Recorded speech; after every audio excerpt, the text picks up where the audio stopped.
आज আমি मटन कीमा বানাবো आलू और কড়াইশুঁটি দিয়ে। কড়াইশুঁটিটা হালকা ভাপিয়ে রেখে দিয়েছি আর এদিকে আমি কড়াই চাপিয়ে দিয়েছি। এবারে দেখুন আমি কিভাবে করছি। প্রথমে আমি কড়াই তেল দিয়ে দিচ্ছি।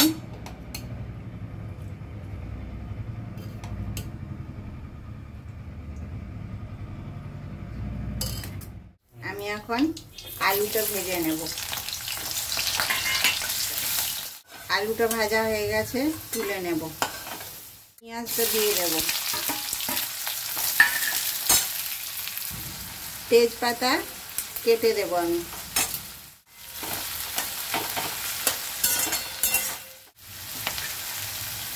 এবার আমি কিমাটা দিয়ে দেব। কিমাটা আমি পুরো জল ভরিয়ে রেখে দিয়েছি।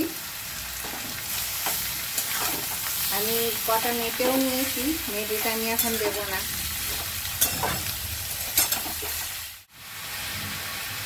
আদা রসুন বাটাটা আমি 1 চামচ আর অল্প দিয়েছি। এই যে আদা রসুন বাটাটা, পরিমাণ মতন নুন, হলুদ গুঁড়ি,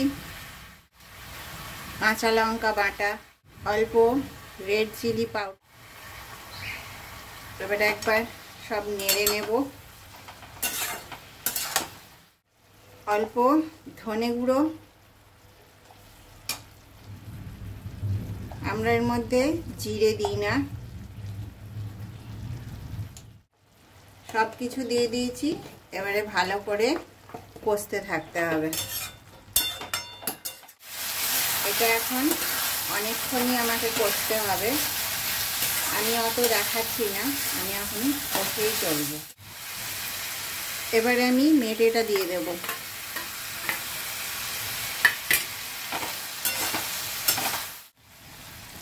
আমি এই সময় আলুটা দিয়ে দেব ভেজে রাখা, আর হাফটা টমেটো দিয়ে দিলাম। তারপরে আবার কষবো। এবারে এটা আমার কষা হয়েই গেছে, আর একটুখানি শুধু শুকিয়ে নেব। এটা কষতে কষতে কালারটাও দেখবেন চেঞ্জ হয়ে যাবে, আর একটা সুন্দর স্মেল বেরোবে। তখন বুঝবেন কষা হয়েছে, আর সঙ্গে তেলটাও ছেড়ে আসবে। তেল যতক্ষণ না ছাড়বে ততক্ষণ কিন্তু, আর রংটা চেঞ্জ না হলে কষতেই হবে ততক্ষণ। আমার চ্যানেলে নতুন নতুন ভিডিও পাওয়ার জন্যে আমার চ্যানেলটাকে আপনারা লাইক, শেয়ার, সাবস্ক্রাইব করবেন আর আমার পাশে থাকবেন। কমেন্টে আমাকে জানাবেন আমার রান্নাটা কেমন লাগলো আপনাদের। এখন আমি এর মধ্যে সেদ্ধ হওয়ার জন্যে জল দিয়ে দেব।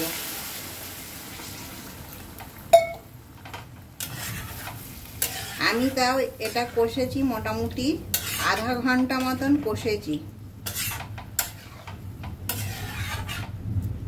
আর এটা খুব ফাইন কিমা, আমি খুব মোটা কিমা করে আনিনি, সেই জন্য এটা আমার কড়াই সেদ্ধ হয়ে যাবে। আর যদি কেউ একটু মোটা মোটা কিমা করে আনেন তাহলে কুকারে দিয়ে 2টো সিটি দিয়ে নেবেন। এখন আমি ঢাকা দিয়ে রাখ। কয়েকটা আমি লাল লঙ্কার টুকরো দিয়ে দেব। আমি এটা দিতে ভুলে গেছিলাম, আবার ঢেকে দেব। এবারে একবার নেড়ে দেব।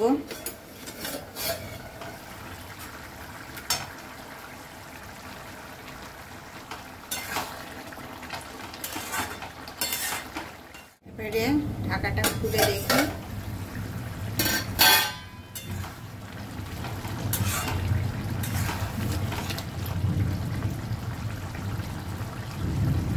আলুটা এখনো আরেকটু সেদ্ধ হতে বাকি আছে।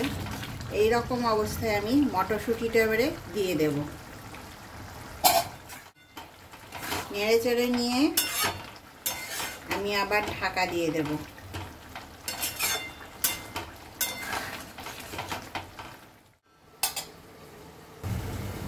এবারে এটাকে আমি একবার তুলব।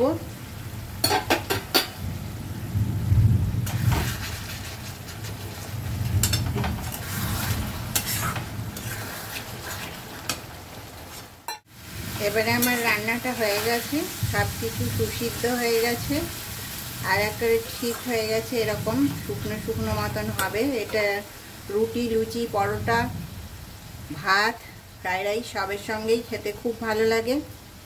আপনারা অবশ্যই এটা ট্রাই করে দেখবেন আর আমাকে কমেন্টে জানাবেন। এর ওপর এখন একটু গরম মশলা দিয়ে দিতে পারেন কিংবা একটু ধনে পাতা দিতে পারেন। আমি কোনোটাই দেব না, কেন কি এর যে আসল সেন্ট ওইগুলো দিলে সব আসল সেন্টটা মাংসের কিমার সেটা চলে যায়, সেই জন্য আমি দেব না। আপনারা চাইলে অবশ্যই দেবেন। তাহলে আজকে এই পর্যন্ত, নেক্সট ভিডিওতে আবার দেখা হবে। আর আমার ভিডিও যারা ধৈর্য ধরে দেখেন তাদের জন্য অনেক অনেক ধন্যবাদ। নমস্কার।